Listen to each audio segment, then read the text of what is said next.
Pessoal, boa noite. Estamos iniciando mais uma aula, diferentemente da forma como nós estávamos acostumados a começar, né? Agora no ambiente virtual,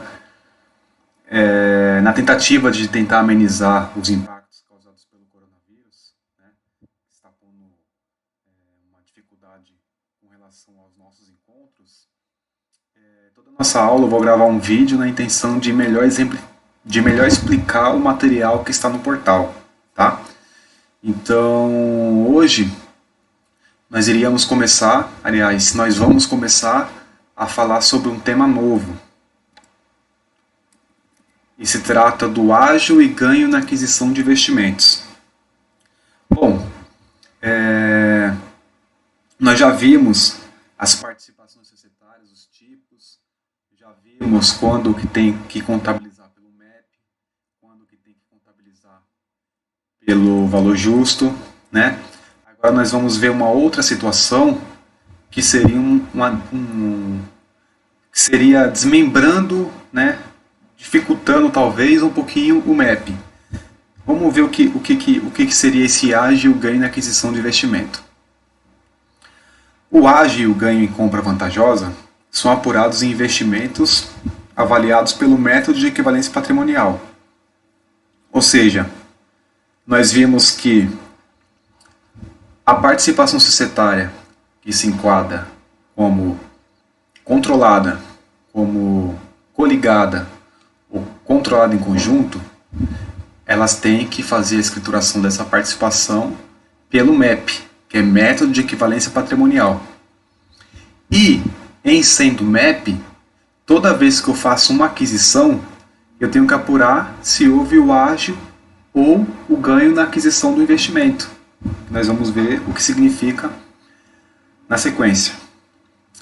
E representam o excesso ou deficiência do valor pago na aquisição das ações em relação aos ativos e passivos da sociedade investida, avaliados a valor justo. Então, o que isso significa?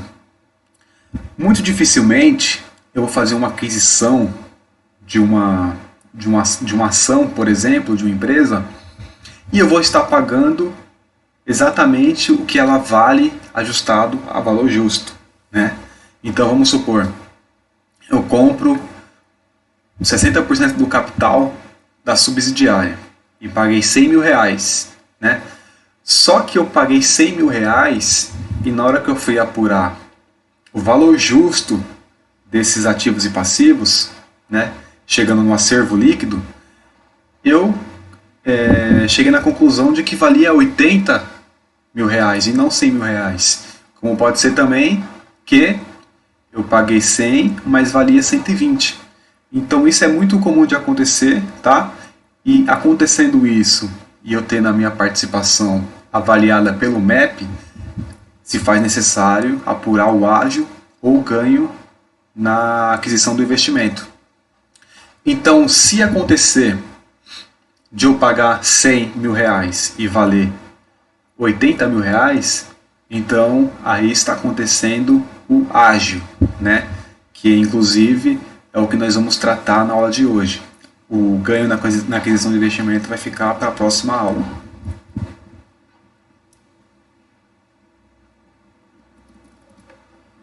O ágio e o ganho em compra vantajosa deverão ser segregados contabilmente por ocasião da compra das ações. Então nós vamos ver que no momento da aquisição eu já vou apurar o respectivo ágio ou ganho, né? E vou segregar de forma que eu consiga verificar de que maneira esse ágio vai ser contabilizado na investidora. Nós vamos ver no exemplo mais para frente, vai ficar um pouco melhor de entender esse desdobramento que vai ser feito. O pronunciamento técnico contábil que trata da apuração do ágio e do ganho em compra vantajosa é o CPC 15. O ágio ocorre quando o valor de aquisição da participação societária é superior ao montante líquido dos ativos e passivos da sociedade investidas avaliada a valor justo. Então, como eu disse anteriormente, o ágio ocorre quando o valor que eu paguei pela aquisição da ação é superior ao valor que ele realmente vale, avaliado a valor justo, tá?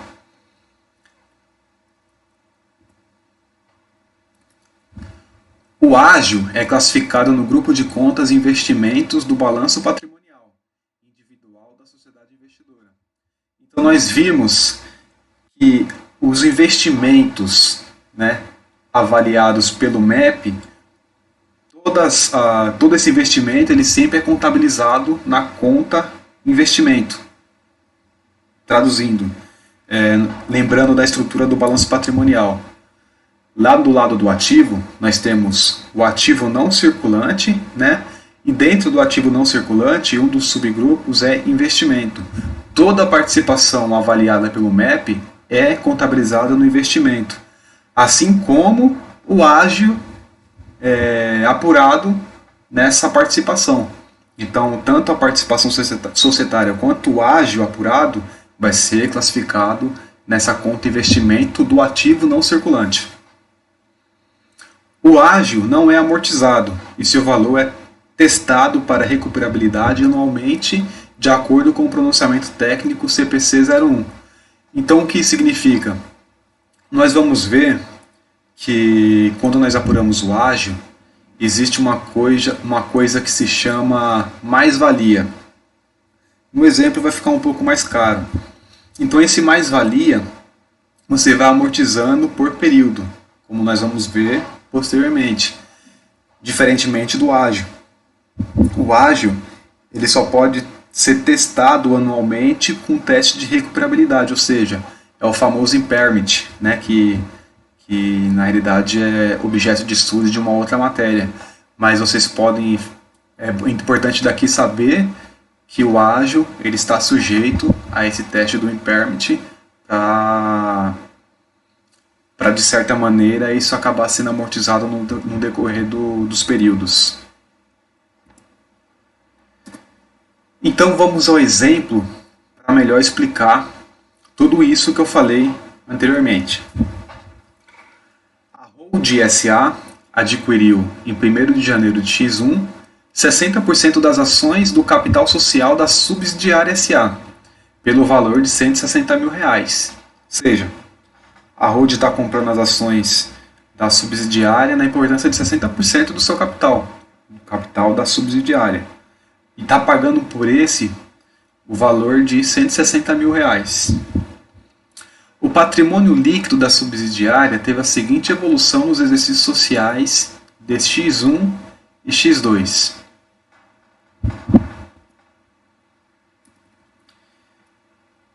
Então nós temos aqui a seguinte situação.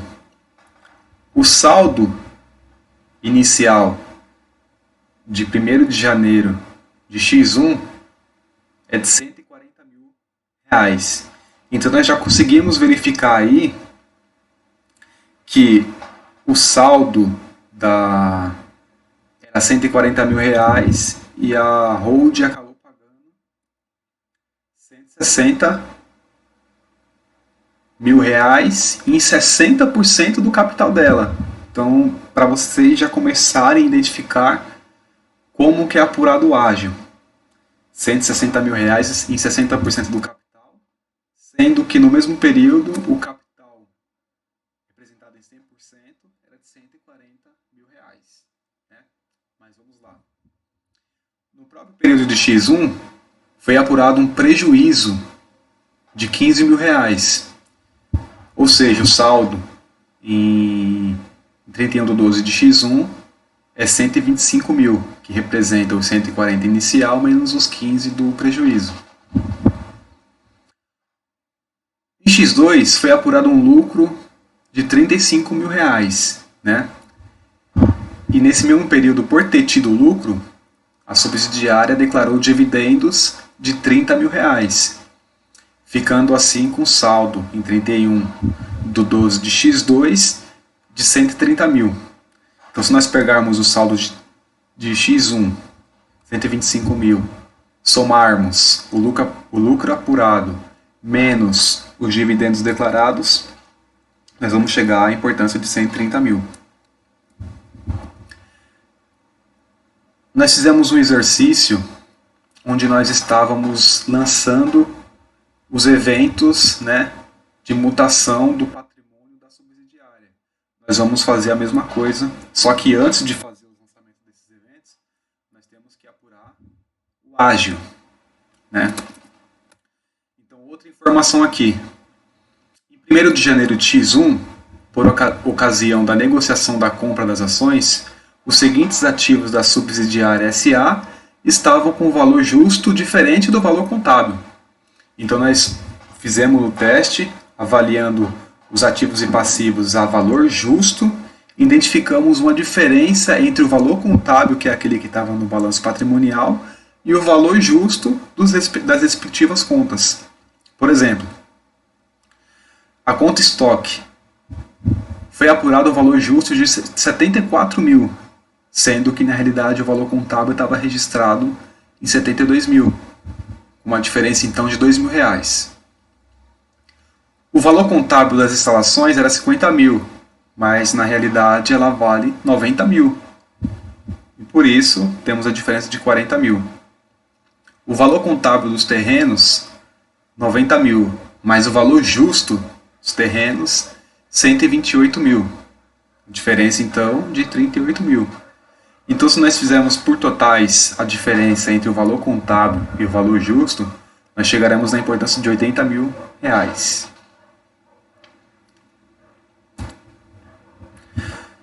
Aí nós temos algumas informações que vão influenciar nos nossos lançamentos. Letra A. Os estoques foram integralmente vendidos em X1. Então, aquele estoque que tinha inicialmente ele foi integralmente vendido no primeiro período, que é o X1. As instalações têm prazo de vida útil restante de 5 anos, tomando como data base 1º de janeiro de X1. Isso nós vamos ver como é que isso vai influenciar no nosso cálculo. Os terrenos não foram alienados, ou seja, não foram vendidos até 31/12 de X2. Então aqui nós já temos informações suficientes para calcular qual que foi o valor do ágio, tá?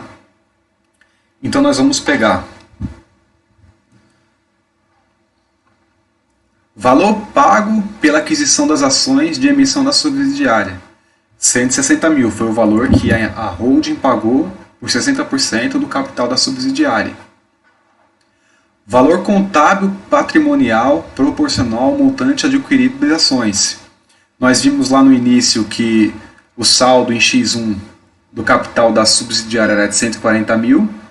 Como a holding comprou 60%, então o valor contábil dessa aquisição é de 84 mil.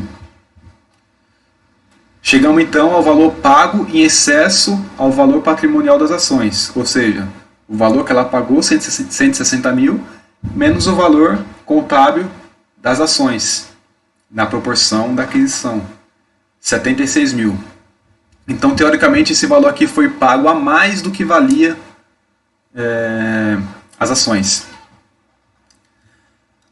Parcela atribuída à diferença entre o valor justo e o valor contábil dos ativos da subsidiária. Ou seja, naquela tabela nós apuramos o valor justo daqueles ativos, né? E nós vamos segregar, né, na proporção da minha participação aquela diferença nos meus lançamentos. Então, estoque, a diferença era de 2 mil, na proporção de 60%, que é a minha participação, 1.200. Instalações 40 mil, na minha proporção, 24 mil. Terrenos, diferença de 38 mil, na minha proporção, 22.800. Né?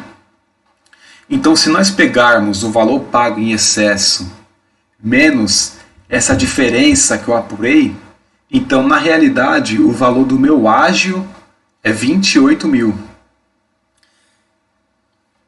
Então, o que a gente consegue visualizar de tudo isso? Eu paguei mais do que as ações valiam, tá? Mas os ativos, na sua grande maioria, né, nesse caso aqui todos, né, o valor que estava registrado no balanço era inferior ao valor que ele realmente valia, né? Então isso eu posso apropriar desses valores, de modo que aqueles 76 mil que eu paguei em excesso, quando eu reconheci os ativos pelo valor que eles realmente valem, eu cheguei num ágio, ou seja, numa diferença de valor pago, na realidade de 28 mil.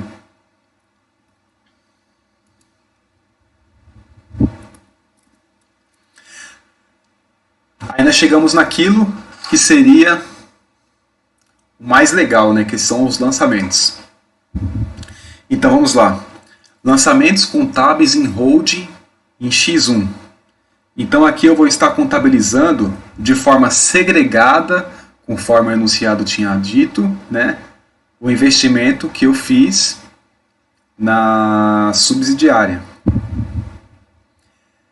Então vai ser o seguinte: na data do dia 1º de janeiro de X1, o valor patrimonial, ou seja, o que corresponde a 60% do valor contábil apurado na subsidiária, vamos voltar lá no slide para vocês verem de onde saiu esses 84 mil reais aqui. É esse valor aqui, ó. As ações, o capital social da subsidiária valia 140 mil. 60% que eu comprei, então 84 mil. Então é esse valor que eu vou contabilizar como sendo o valor patrimonial lá na minha conta investimento, que é uma conta do ativo não circulante. Tá? Aí abaixo dela eu vou lançar uma conta, algumas contas na realidade, que o prefixo dela vai ser mais-valia. O que é isso? É o valor que eu vou contabilizar da diferença apurada entre os ativos que estavam registrados no balanço patrimonial da subsidiária e depois com ajuste a valor justo. Então aqui eu vou contabilizar a diferença. Então débito em mais-valia estoque de 1.200, mais-valia instalações de 24 mil, mais-valia terrenos de 22.800 e o ágio de 28 mil. Então tudo isso aqui eu estou tirando dessa informação aqui, ó, 1.200, que foi aquela segregação que nós fizemos. Tá?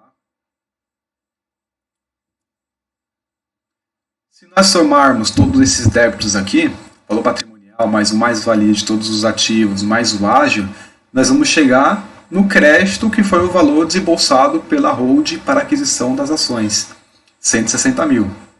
Então aqui eu estou lançando de forma segregada, né, o meu investimento em subsidiária. Mas existem mais lançamentos a serem feitos. Agora o lançamento pelo registro da aquisição das ações. Então assim, nós vamos voltar naqueles eventos iniciais, né,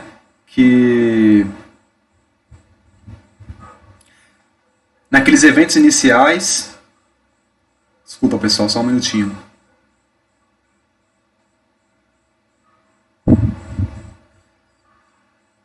Voltando lá, antes de nós apurarmos o ágio, nós vimos que existiram algumas mutações no patrimônio da subsidiária, que foram esses daqui.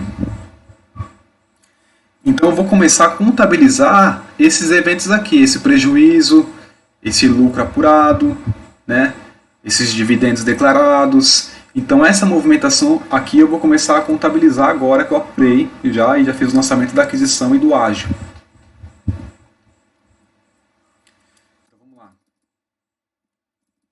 Primeiro, em X1, a subsidiária havia dito que, né, por meio das suas demonstrações contábeis, que havia apurado um prejuízo de 15 mil reais. Então, 15 mil reais, eu estou reconhecendo 60% desse prejuízo na minha holding, né, eu como holding. Então, o débito, conforme, né, a contabilização do MEP mesmo, né, despesa de equivalência patrimonial, que é uma conta de resultado, E o crédito, o investimento em subsidiária, de R$ 9.000 na proporção, sempre na proporção.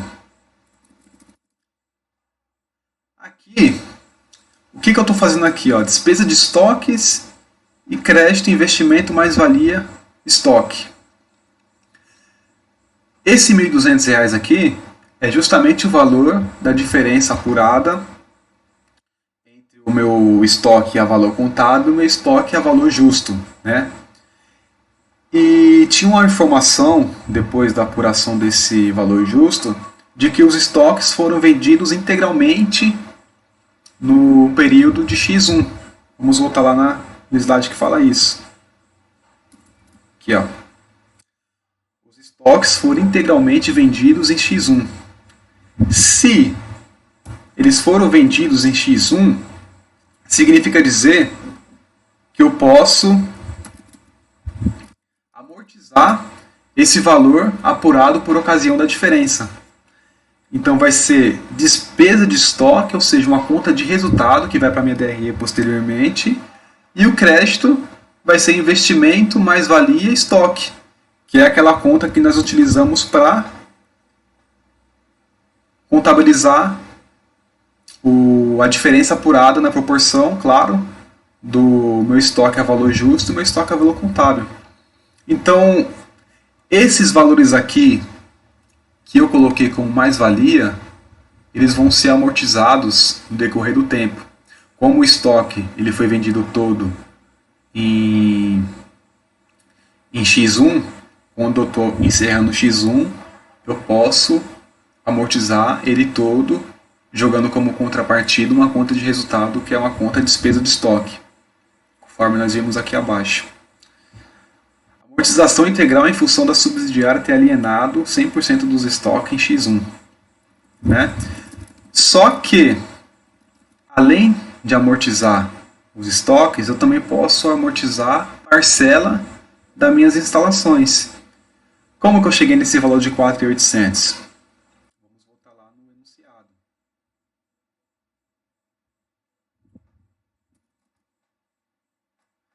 As instalações têm prazo de vida útil restante de 5 anos, tomando como data base 1º de janeiro de X1. Essa data foi a data em que a Hold fez a aquisição das ações da subsidiária. E na apuração desse valor justo, foi verificado, né, além da diferença do preço, que essas instalações tinham prazo de vida útil restante de 5 anos. Então, o que eu vou fazer na hora de fazer o lançamento?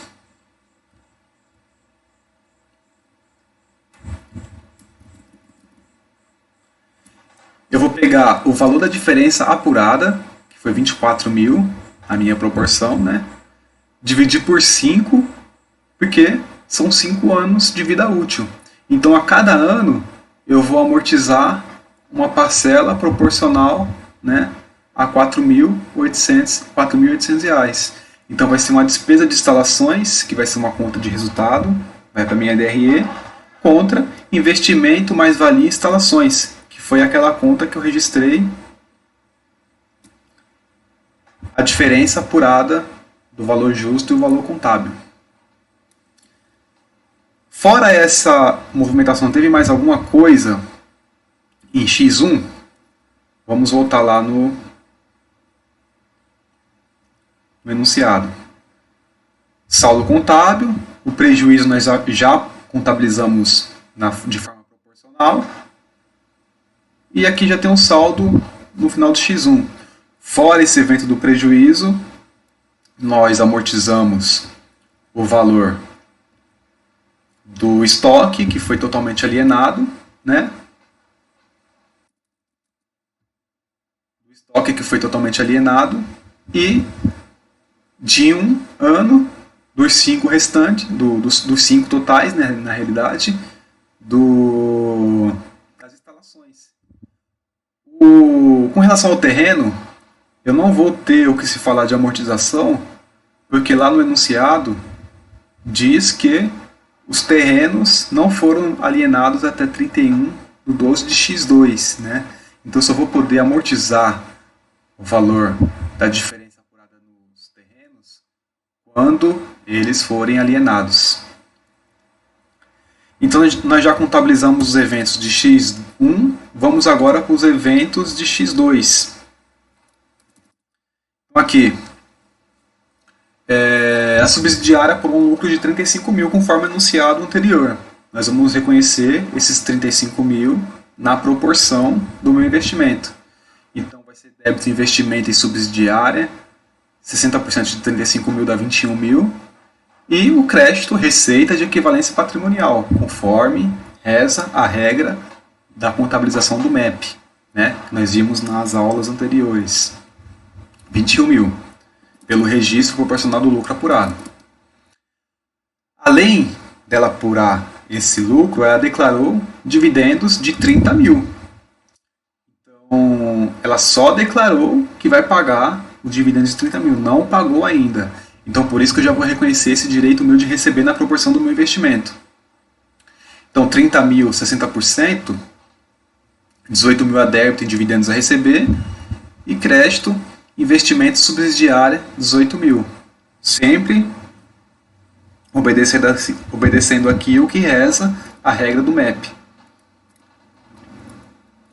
E não tem mais o que se falar de estoques, mas tem o que se falar ainda das instalações, né? Nós em X1 amortizamos o que seria equivalente a um ano, né? Agora nós vamos amortizar o segundo ano no mesmo valor. Despesa de instalações, 4.800, investimento mais valia em instalações. Então, ao término dos 5 anos, não vai ter mais esse lançamento aqui, como já não teve esse período referente ao estoque, tá? A amortização com base no prazo de vida útil restante dos ativos que o fundamentou. Restante ao ativo que o fundamentou. Então assim, pessoal, é complicado? Mais ou menos, né? É por isso que se fez necessário prestar bastante atenção nas aulas anteriores, porque, como nós podemos perceber aqui, a lógica de lançamentos pelo MEP é a mesma lógica, né, dos exercícios anteriores, quando não tinha apuração do ágio ou do ganho que nós vamos ver futuramente. Então, assim, eu tentei aqui dar uma explicada no material que está disponível para vocês, tá? Vou estar disponível no portal nas quintas-feiras, no horário que seria o nosso horário de aula, ou seja, das 7h30 até as 9h10. Então, qualquer dúvida referente a esse material, por favor, me mande mensagem via portal, tá? Deixei 2 exercícios lá para vocês fazerem. Toda quinta-feira vai ter exercício. Por favor, respondam. Se vocês tiverem dúvida com relação ao material, com relação à questão, por favor, me mandem mensagem lá, tá bom? Então, muito obrigado pela presença de vocês, né? Pela audiência aí na minha vida como youtuber agora, né? Vamos ver no que vai dar isso daí. Espero ter ajudado de alguma forma e boa noite.